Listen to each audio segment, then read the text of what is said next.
G'day Sydney people coming to Scone for the Scone Cup today. It's 2018. I'm LordReags, trying to find some winners for you at good odds. I've been tipping long shots since 1973, and if they come a place, you know what?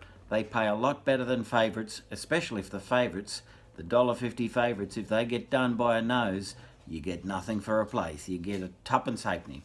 So let's move into the Scone Cup program for today, Friday, and this is the 11th of May. Race 1's the Horsepower and Crestfield Stake over 1,000 metres. I've gone for a real roughie. Number 2, Pampled Moose. It was 40 to 1 overnight. It's crammed into 12 to 1 now. I think it's got a good chance for a place, so you might have something on that.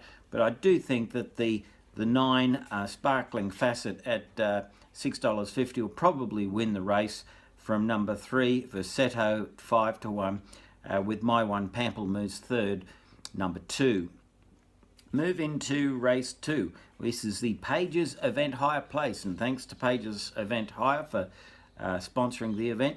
I've gone for number 11, Settle Then Lift. It's 40 to 1. Good luck with that one. On top though, I think the race will ultimately be won by Ty England aboard Metamorphic, with number 8 Fudge Wedge second, because Shin's aboard there, and but Settled and Live should come third in my view. Race 3, this is the Newgate Stallions Handicap, 1,600 metres, and I've gone for number 1 to win the event from 6 and 8, but my value tip is number 8, Blues Bro, at 9 to 1. And it's a small field with the scratchings of 4 and 5. Incidentally, I should have mentioned the scratchings in race 2, take out 2 and 3, and race 1, take out 5. Sorry about that. Now move on to race 4. This is the Inglis Challenge. Inglis, of course, a preeminent name in horse racing in Australia, an 1,100 metre event. And I've gone for number 9, Bare Naked Lady. Believe it or not, it was 15 to 1 overnight, and that's why I picked it. I'm going to stay with it. It's crunched down to 7 to 1 now.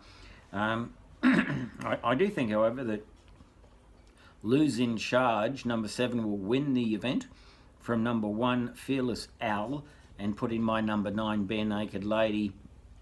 Even though she's been crunched down to 7 to 1, I still think should pay about $2, $2.30 the place, and you can double your money there if you gambling responsibly. Race 5, LordReags has gone for Connemara, which was 40 to 1 overnight. It's now a 4 to 1 favourite. Connemara, number 10. I think the race, however, will be won by number 8, Tanaco, equal favourite, from number 11, Cat Gully Red. And the scratchings there take out 2, 6, 7, and 9 and 20, the bottom weight. Move on to race 6. This is the Turanga Farm Handicap, and take out 6, and I've gone for number 10, Just Butte. It's got some very good form, a win, 2 seconds, a win, and then it had a spell. I would love to own a horse that had that sort of form. Pens is aboard at 66 to 1. So I've gone for a real roughie there. Should scramble into a place, or maybe come fourth if included in your first fours. On top, who do I think will win this race? I actually think the winner will be Judge Judy, number 13. From my one, number 10, Just Viewed. I think its claims are good enough for second. And in third place, Savatiano, number 1. So good luck on that event. Race 7 is the Darley Scone Cup. The time-honoured event, 1,600 metres, and first place gets $113,000. Both days racing at Scone today, and tomorrow's Saturday. We've got 2 race meetings up here in Scone. They're both $1 million race meetings, so how good is that? I've got for number 2, King's Guard in the Scone Cup. A little bit of value. It was 20 to 1 overnight, and that's why I picked it. It's crunched down to 7 to 1, but I will stick with it because a first thought is a good thought. And I think it's good value to come in place. The one I think will ultimately win the race is the hot favourite. Well, actually, $4.80 is not a bad price for a favourite, and it's my favourite lady in horse racing. Gay Waterhouse is the trainer with Andrew Bott. Sedanza should win. From Kingsguard, I think it'll be a battle royal down the straight. And number 12 for third, Royal Tudor. So it really will be a battle royal in the Scone Cup of 218.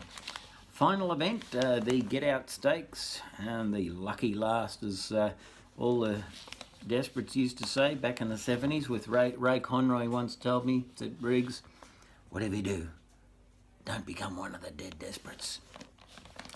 I said, okay, Ray, no worries. And look out for Ray Hadley. He's after your Harold Park Trots calling job. And wasn't I right again? Race 8, the final event at Scone on Scone Cup Day 2018. I've gone for number 15.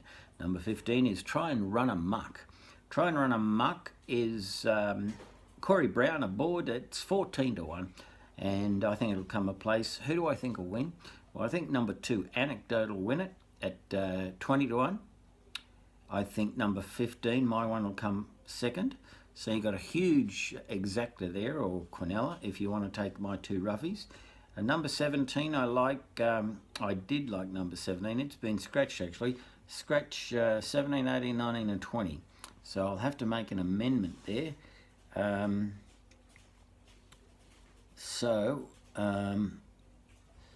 me see. Oh, Evangelist. We've got to have Evangelist in there.